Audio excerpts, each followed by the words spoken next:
नमस्कार मित्रों, आज की तारीख है 7 सितंबर 2014 रविवार। और ये वीडियो कारगिल के ऊपर है कि कैसे अमेरिका कारगिल का युद्ध जीत गया और भारत और पाकिस्तान दोनों कारगिल का युद्ध हार गए।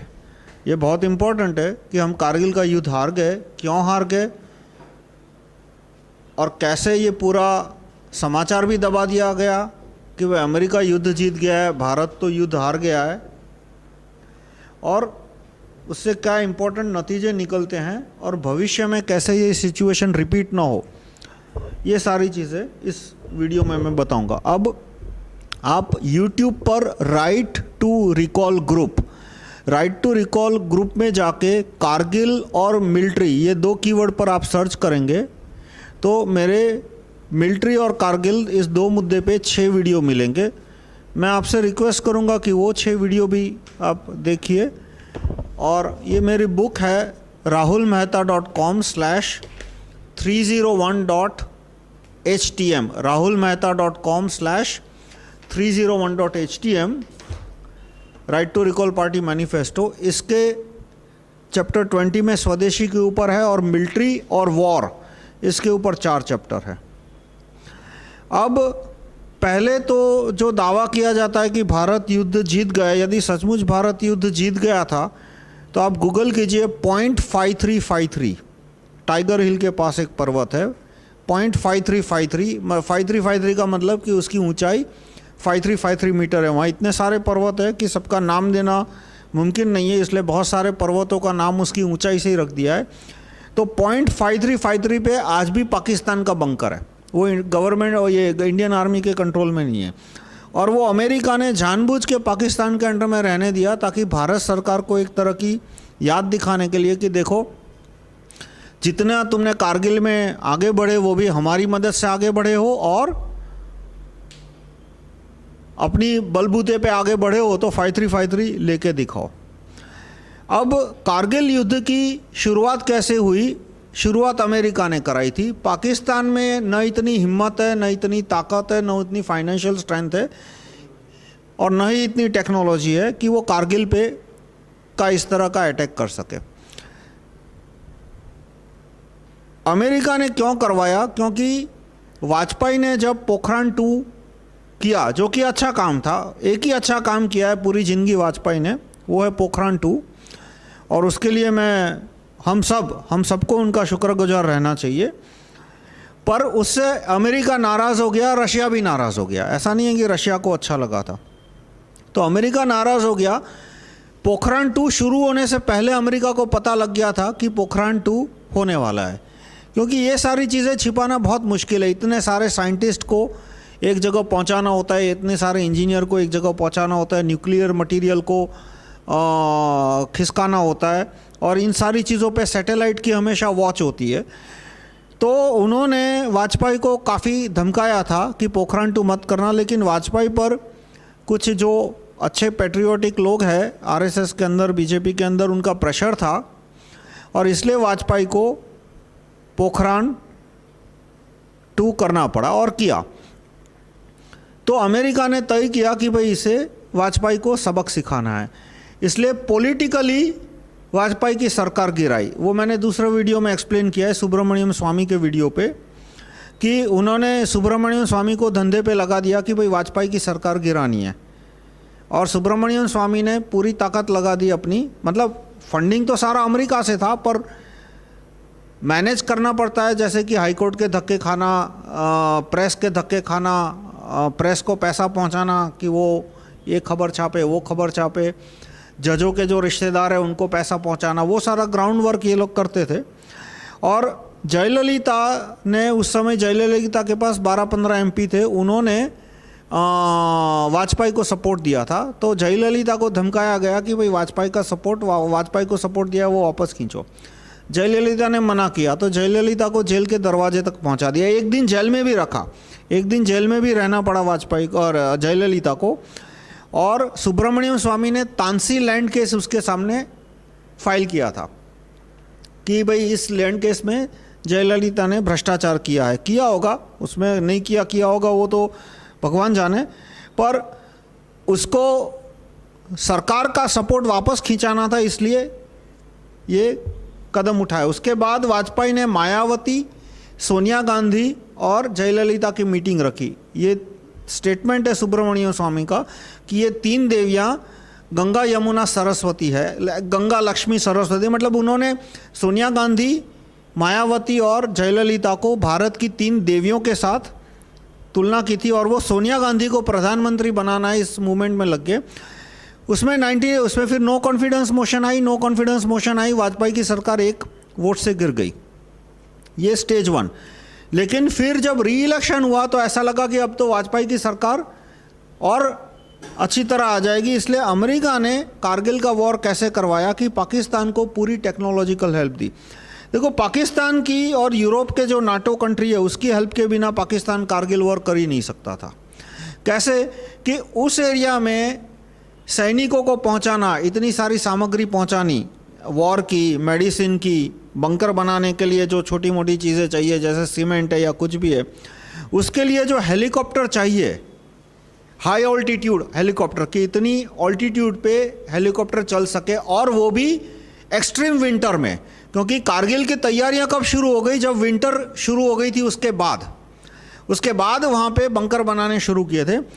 तो वो हेलीकॉप्टर पाकिस्तान के पास है, लेकिन जो नेटो कंट्री ने उसको दिए हैं, मेरे ख्याल से ब्रिटेन ने दिए हैं या अमेरिका ने दिए हैं, वो उस हेलीकॉप्टर के उतने कम स्पेयर पार्ट देते हैं कि वो हेलीकॉप्टर मुश्किल से 5-7 फ्लाइट ही कर पाएगा।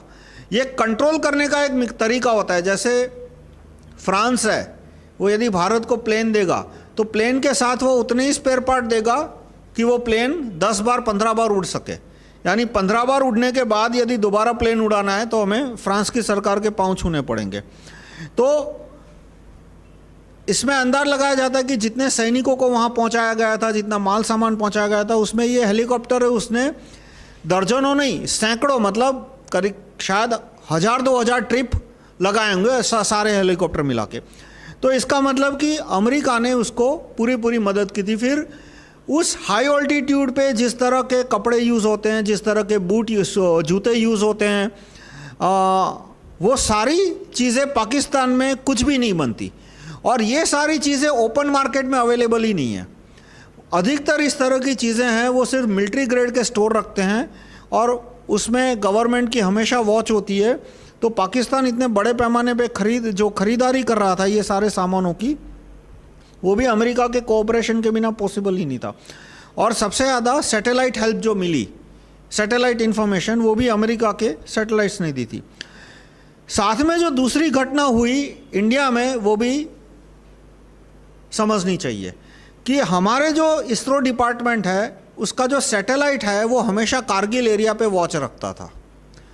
तो यदि उस सैटेलाइट की वॉच रखी होती तो जो इतने सारे हेलीकॉप्टर ट्रिप हो रहे थे वो सैटेलाइट तुरंत पकड़ लेता। कैसे पकड़ लेता कि हेलीकॉप्टर है वो एक मेटालिक ऑब्जेक्ट है, और वो जब ट्रैवल करता है तो अपनी हीट सिग्नेचर छोड़ता है। अब एकदम सुनसान इलाका है, नीचे बर्फ है, नीचे कोई मकान नहीं है, नीचे कोई लोहे की ऑब्जेक्ट भी नहीं है सरफेस के ऊपर, नीचे कोई इंडस्ट्रियल एक्टिविटी नहीं है, कोई कॉमर्शियल एक्टिविटी नहीं है, कोई एनिमल ह्यूमन एक्टिविटी नहीं है, और ऐसे में एक हेलीकॉप्टर जाता है, अपनी स्मोक सिग्नेचर रखता है, स्मोक अपने जो धुआं निकलता है हेलीकॉप्टर में से, तो सैटेलाइट इमेज में साफ पता लग जाएगा कि यहाँ पे कुछ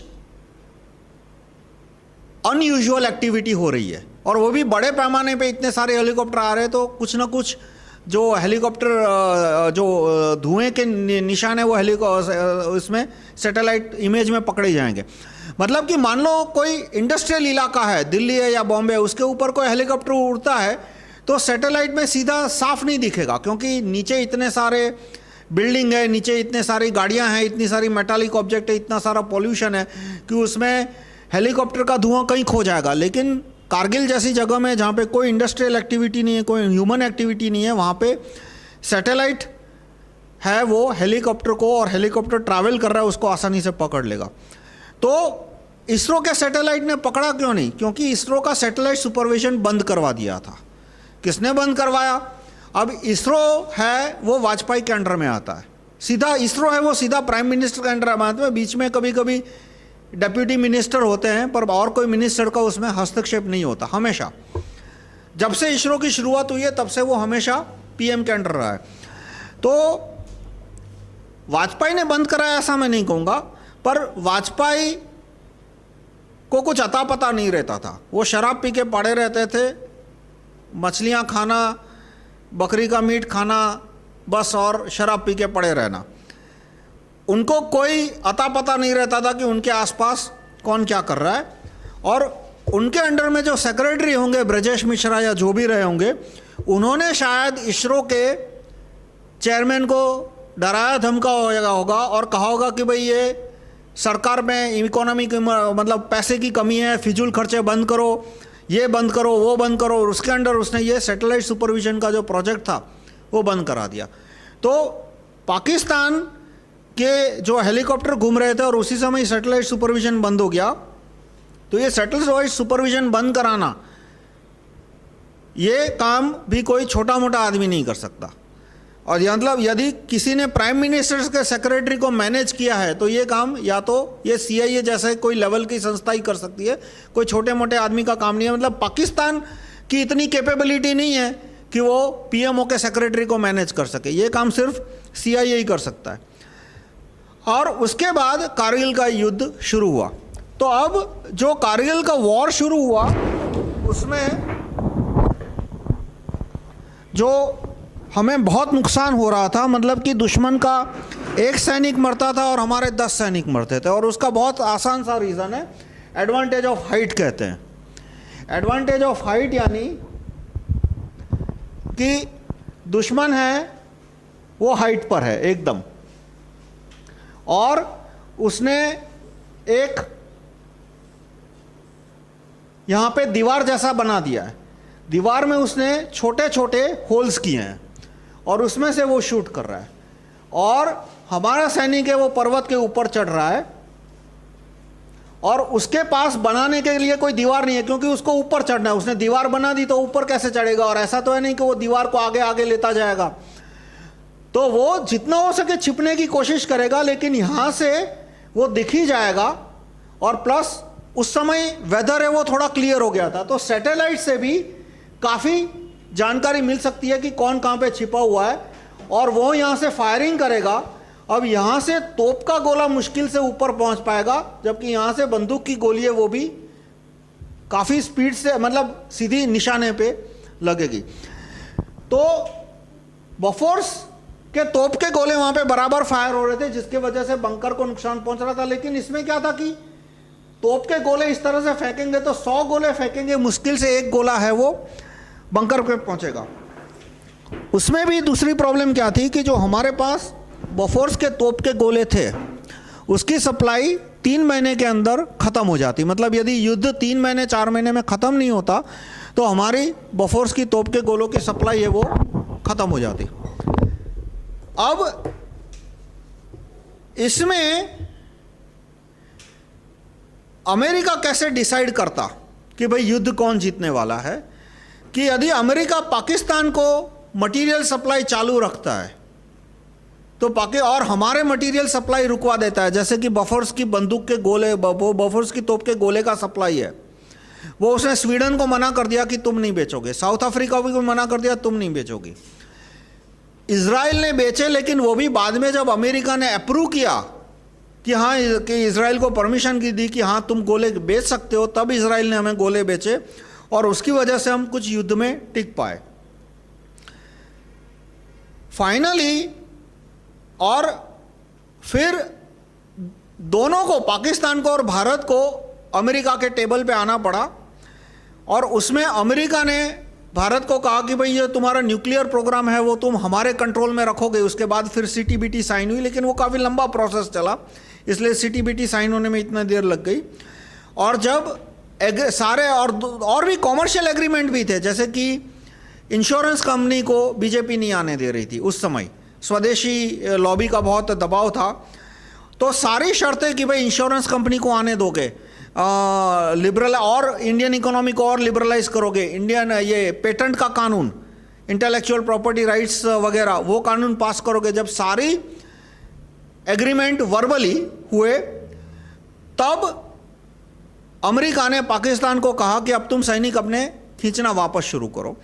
और उसमें देर हो न हो, मतलब उसके बाद फिर अमेरिका ने भारत को लेसर गाइडेड बम दिए, यानी फ्रांस के द्वारा दिलवाए। अमेरिका ने डायरेक्टली नहीं दिए, क्योंकि अमेरिका कागज पे ऐसा नहीं आने देना चाहता था कि उसने पाकिस्तान की कुछ मदद की या इंडिया की कुछ मदद की। इसलिए अमेरिका ने फ्रांस को कहा कि तुम भारत को लेसर गाइडेड बम दो। लेसर गाइडेड बम क्या होता है, मतलब यदि लेसर गाइडेड बम हमारे पास होते 1998 में, तो कारगिल का युद्ध है वो 15 दिन में ख़त्म हो गया होता और हमारा एक भी सैनिक नहीं मरते। लेसर गाइडेड बम क्या है? लेसर गाइडेड बम की खोज अमेरिका में हुई थी 1971 में, और रशिया ने 1981 में बना लिए थे। चाइना ने भी 1991 तक 1985 तक बना लिए थे चाइना ने लेसर गाइडेड बम। लेकिन हमारे पास 1998 तक लेसर गाइडेड बम नहीं थे, क्योंकि Russia, China, Russia, France, Britain, किसी भी कंट्री ने हमको लेसर गाइडेड बम बेचे नहीं, और हमारे पास इतनी टेक्नोलॉजी थी नहीं कि हम बम बना सके। लेसर गाइडेड बम क्या होता है कि प्लेन है वो कुछ 10-20 हज़ार फीट की ऊंचाई पे जाता है, सैटेलाइट है वो लेसर से एक स्पॉट बनाता है, और अब प्लेन है वो 20,000 फीट, 10,000, 20,000 फीट की ऊंचाई पे है, इसलिए उसको तोड़ना, मतलब एंटी एयरक्राफ्ट मिसाइल से उसको डिस्ट्रॉय करना करीब करीब नामुमकिन है। वहाँ से वो एक बम फेंकता है, और वो बम की खूबी क्या है कि वो जो लेसर का डॉट है, वो लेसर का डॉट ढूंढते ढूंढते उसके ऊपर गिरेगा, यानी कि बम गिरा और हवा की वजह से वो थोड़ा, मान लो 15 मीटर साइड चला गया, तो उसमें फिन्स होते हैं, वो एक फिन को थोड़ा टेढ़ा कर देगा और वापस वो अपने टारगेट पे आ जाएगा। फिर से वो थोड़ा इस तरफ चला गया, उसने देखा कि भाई ये जो लेसर का डॉट है वो अभी 50 मीटर दूर चला गया, तो फिर से एक फिन टेढ़ा करेगा और वो वापस अपनी लाइन पे जाएगा, और फाइनली उसकी एक्यूरेसी इतनी ज़्यादा होती है कि जो डॉट है उसके 10-20 मीटर के आसपास ही गिरेगा, यानी कि एक बम है वो पूरा बंकर है वो तोड़ देगा। और दूसरी चीज़ होती है laser guided bomb, missile, laser guided missile. Laser guided bomb में एक डिसएडवांटेज क्या है कि प्लेन को जो टारगेट है उसके बिल्कुल ऊपर जाना पड़ता है। यदि प्लेन 1-8 किलोमीटर भी दूर है तो टारगेट के पहुंचने के चांसेस बहुत कम हो गए, और इसमें प्लेन को वहां तक जाना पड़ता है, यानी प्लेन के डिस्ट्रॉय होने के चांसेस थोड़े बढ़ जाते हैं। लेकिन लेसर गाइडेड मिसाइल में जो प्लेन है वो टारगेट है उससे 5-7-10 किलोमीटर ऊपर और हॉरिजॉन्टली 20-30 किलोमीटर दूर हो सकता है, और उसमें जो मिसाइल है वो पहले हॉरिजॉन्टली ट्रैवल करेगा 20-30 किलोमीटर, फिर टारगेट के जैसे ऊपर पहुंचेगा उसके बाद वो बम की तरह गिरेगा। इसमें डिटेल में आपको और इन्फॉर्मेशन चाहिए तो गूगल पे मिल जाएगी।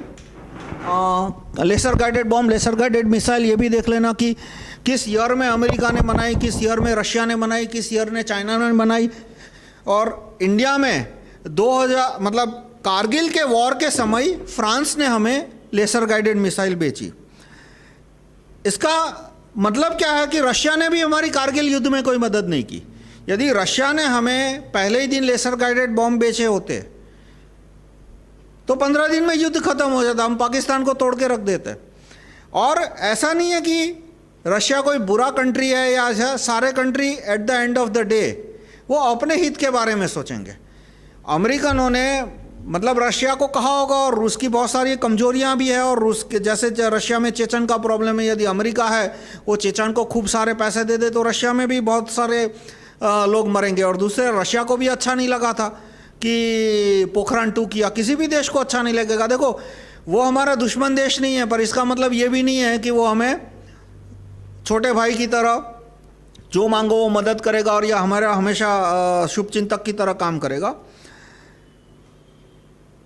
तो उसने हमें लेसर गाइडेड बॉम्ब आखिर तक नहीं दिए। फाइनली पाकिस्तान वहाँ से निकलने से मना कर रहा था, इसलिए फिर अमेरिका ने फ्रांस को कहा कि फ्रांस हमें लेसर गाइडेड बॉम्ब दे, और हमने 5-6 बम फेंके। आप उसमें गूगल करना कि कारगिल के टाइम के आखिर के स्टेज में लेसर गाइडेड बम का यूज़ हुआ, उसके बाद ही युद्ध खत्म हुआ है। क्योंकि पाकिस्तान वहाँ पे पांव अड़ा के जम गया था। मतलब यदि अमेरिका उसके सप्लाई रोक देता तो भी 2-3 महीने तक युद्ध चले, उतनी वहाँ पे जमावट पाकिस्तान ने कर ली थी। और अमेरिका युद्ध को जितनी हो सके उतनी जल्दी ख़त्म होना चाहता था, क्योंकि भारत ने सारी शर्तें तो मान ली थी कि इंश्योरेंस सेक्टर को आने देंगे, पेटेंट का कानून पास कर देंगे, सारी शर्तें तो मान ली थी। और युद्ध यदि ज़्यादा चलता है, भारत को नुकसान जाता है, तो भारत की पब्लिक के पास धीरे धीरे इन्फॉर्मेशन पहुंचनी शुरू हो जाएगी कि सेना कितनी कमज़ोर है। और ये इन्फॉर्मेशन चली गई कि भारत की सेना कितनी कमज़ोर है, तो भारत की सेना को मजबूत करने के लिए एक्टिविज़म पूरा शुरू हो जाएगा। अमेरिका है वो चाहता नहीं है कि भारत के लोग जागे। अमेरिका भी यही दिखाना चाहता था कि युद्ध अमेरिका नहीं जीता, भारत जीता। क्योंकि यदि भारत के लोगों को पता चलता कि कारगिल का युद्ध है वो भारत हार गया, अमेरिका जीत गया, तो भारत के लोग जाग जाते तो बड़े पैमाने पे सेना को मजबूत करने की तैयारियां शुरू हो जाती। इसलिए फिर फ्रांस ने भारत को लेसर गाइडेड बम बेचे, पर वो जो लेसर गाइडेड बम फ्रांस में बेचे हैं उसका एक्टिवेशन की है वो फ्रांस के पास होता है। मतलब कि भारत फ्रांस की परमिशन के बिना उसे यूज़ नहीं कर सकता। यदि यूज़ करने की कोशिश की तो कभी भी फ्रांस है उसको डीएक्टिवेट कर सकता है। और इसीलिए 5353 क्यों अभी भी पाकिस्तान के कंट्रोल में है। हम क्यों 5353 पे 5-10 लेसर गाइडेड बम नहीं फेंक देते, वहाँ पे जितने बंकर है वो टूट जाए, क्योंकि फ्रांस हमें परमिशन ही नहीं देगा वहाँ पे लेसर गाइडेड बम फेंकने की। तो मतलब, और आखिर जो एंड इवेंट्स है वो क्या है कि पाकिस्तान के प्राइम मिनिस्टर क्लिंटन को जाके मिले वॉशिंगटन में, एग्जैक्ट डेट में भूल गया। उस समय वहाँ पे कुछ दोपहर के 12-2 बजे थे, इंडिया में रात के 2 बजे होंगे। वो बात कर रहे थे कि भाई कश्मीर का वगैरह का समझौता ऐसा, और क्लिंटन ने कहा कि अभी युद्ध बंद करना है। तो फिर उसने कहा कि हमारे सैनिकों को सेफ पैसेज दो, यानी कि वापस जाने को। जब वो वापस उतर रहे हो तब इंडियन आर्मी उन पे फायरिंग ना करे। तो क्लिंटन ने इंडिया में रात के 2 बजे थे, रात के 2 बजे फ़ोन किया, वाजपेयी को जगाया नींद में से। तीनों ने बात की। वाजपेयी ने प्रॉमिस किया कि सेफ पैसेज देंगे। यदि हम सचमुच युद्ध जीते तो हमने सेफ पैसेज क्यों दिया? मार डालते जितने भी आए थे उनको। पाकिस्तान तो कहता था कि वो हमारे सैनिक है ही नहीं। जब पाकिस्तान कह रहा है कि वो हमारे सैनिक नहीं है तो घुसपैठिए हैं। और यदि कोई वायलेंट इन्फिल्ट्रेटर बॉर्डर क्रॉस करता है तो कंट्री को राइट है कि उसको बिना ट्रायल के उसको शूट कर सके। तो यदि हम सचमुच युद्ध जीत गए तो एक भी आदमी को वापस जिंदा नहीं जाने देना था। लेकिन हम क्यों युद्ध जीत नहीं सकते कि यदि अमेरिका ने कहा कि सेफ पैसेज दो, और यदि हम सेफ पैसेज देने से मना करते तो अमेरिका बोफोर्स के तोप के गोले रुकवा देता, लेसर गाइडेड बम की सप्लाई रुकवा देता और पाकिस्तान को डबल मदद करता, तो हमारे और 800 सैनिक मर जाते। हमारे 800 सैनिक मरे, शायद 800 से ज़्यादा। हर एक सेना है वो अपनी जान हानि कम दिखाने की कोशिश करती है, उसमें कोई अपने आप में गलत बात भी नहीं है। तो भी ऑफिशियल आंकड़ा 800 है। कितने घायल हुए, अनऑफिशियल आंकड़ा तो 2000 से ऊपर है। और इसलिए हमें अमेरिका के कहने पे सेफ पैसेज देना पड़ा। वो भी साफ बताता है कि अंत में जो युद्ध विराम है वो अमेरिका से हुआ। रात को 2 बजे अमेरिका ने वाजपेयी को ऑर्डर दिया कि सेफ पैसेज देना है। वाजपेयी को ऑर्डर एग्री करना पड़ा, क्लिंटन का ऑर्डर। वाजपेयी ने कुछ 2:30, 3, 4 बजे जॉर्ज फर्नांडिस को ऑर्डर दिया कि सेफ पैसेज देना है। जॉर्ज फर्नांडिस ने जनरल को कहा कि सेफ पैसेज देना है। सुबह 6 बजे जनरल ने कुछ 24 घंटे या 48 घंटे का सेफ पैसेज डिक्लेयर किया, यानी कि जो भी पाकिस्तान के सैनिक कारगिल की टेम्पो हाइट्स के बंकर है वो वापस जा रहे हैं, या तो उनको हेलीकॉप्टर लेने आ रहे हैं या तो वो पैदल वापस जा रहे हैं, जिसी भी तरह से वापस जा रहे हैं, इंडियन आर्मी उन पे कोई फायरिंग नहीं करेगी। और करीब करीब 2 दिन तक कोई फायरिंग नहीं हुई, सेफ पैसेज मिला और 2 दिन के अंदर सारे पाकिस्तानी घुसपैठिए वो चले गए। तो इतने सारे पॉइंट कि एंड में लेसर गाइडेड बम फ्रांस ने हमको दिया, उसके बाद ही युद्ध है वो क्लोजिंग पॉइंट पे आया। आखिर में हमको सेफ पैसेज देना पड़ा। .5353 अभी भी पाकिस्तान के अंडर में है। हमारा सैटेलाइट सुपरविजन बंद हो गया, वरना कारगिल में इतने सारे घुसपैठिए आते ही नहीं। बीएसएफ का सुपरविजन भी यदि चालू रहा होता, जैसा उनका रिटर्न प्रोसीजर है कि हर एक हफ्ते बाद उनको वहाँ पे हेलीकॉप्टर पे जाके रीडिंग करना होता है, वो कुछ रीडिंग करते ही नहीं थे, 25 साल से नहीं करते थे, और उसकी वजह से इतने घुसपैठिए घुस गए। ये साफ बताता है कि कारगिल युद्ध हम अपने बलबूते पे नहीं जीते, फ्रांस के लेसर गाइडेड मिसाइल से जीते हैं। अमेरिका ने इंटरवेंशन किया, इसलिए युद्ध खत्म हुआ। यानी युद्ध है वो अमेरिका जीता, नेटो जीता, भारत और पाकिस्तान दोनों हार गए। अब इसमें नुकसान क्या हुआ? नुकसान ये है कि भारत के लोगों को पता ही नहीं चला कि हम युद्ध हार गए। अब तक करीब करीब में जितने लोगों को मिला, मुझे भी 2-3 साल बाद पता लगा कि युद्ध हम हार गए, क्योंकि मैं पहले से सोच रहा था कि सेफ पैसेज क्यों दिया, आए थे तो मार डालना था सबको, हार ही रहे थे। और बाद में जैसे जैसे उस समय तो इंटरनेट भी नहीं था, यानी लाइब्रेरी में जाके अलग अलग रेफरेंसेस देखो और उससे पता लगता था, और थोड़ा बहुत इंटरनेट था। तो अमेरिका के कुछ वेबसाइट थे जो कि मिलिट्री को बहुत डिटेल में कवरेज करते थे, इन्होंने इस पर काफ़ी अच्छा छापा कि भाई ये युद्ध है वो अमेरिका ने बंद कराया है, बाकी दो में से किसी भी कंट्री की औकात नहीं है कि वो युद्ध को बंद करा सके या अपने फेवर में ढाल सके। तो धीरे धीरे 2003 यानी 4-5 साल के बाद मुझे क्लियर हुआ। उसके बाद मैंने अपने बुक में लिखा, बहुत सारे इंटरनेट पर आर्टिकल्स पे लिखा, और बाद में जब ये YouTube और वो ज़्यादा पॉपुलर हुआ इंडिया में, तो कुछ 2-1 साल पहले मैंने वीडियो बनाई है मेरी। आप वीडियो देखोगे तो आपको दिखेगा कि एक 2 साल पुरानी वीडियो है जिसमें ये सारा मैंने डिस्क्राइब किया है। इस वीडियो में मैंने सब कुछ पूरा रिकैप किया। तो मीडिया ने और वाजपेयी ने जो सबसे बड़ा नेगेटिव पॉइंट किया वो ये कि भारत के लोगों को बताया नहीं कि भाई देखो हम युद्ध हार चुके हैं, क्योंकि उसको इलेक्शन जीतना था, वोट इकट्ठे करने थे, इसलिए उसने भी झूठ बोला। और मीडिया को तो जो पैसा देता है उसी के हिसाब से छापता है, तो किसी ने ये छापने के लिए पैसा नहीं दिया कि भाई असलियत छापो कि युद्ध तो हम हार गए। यदि ये असलियत भारत के लोगों तक पहुंचती तो लोगों को पता चलता कि भाई क्यों युद्ध हार गए, क्योंकि हमारे पास हथियार नहीं थे। कौन से हथियार नहीं थे? जैसे लेसर गाइडेड बम नहीं था, लेसर गाइडेड मिसाइल नहीं था, अलग अलग तरह के हथियार नहीं थे।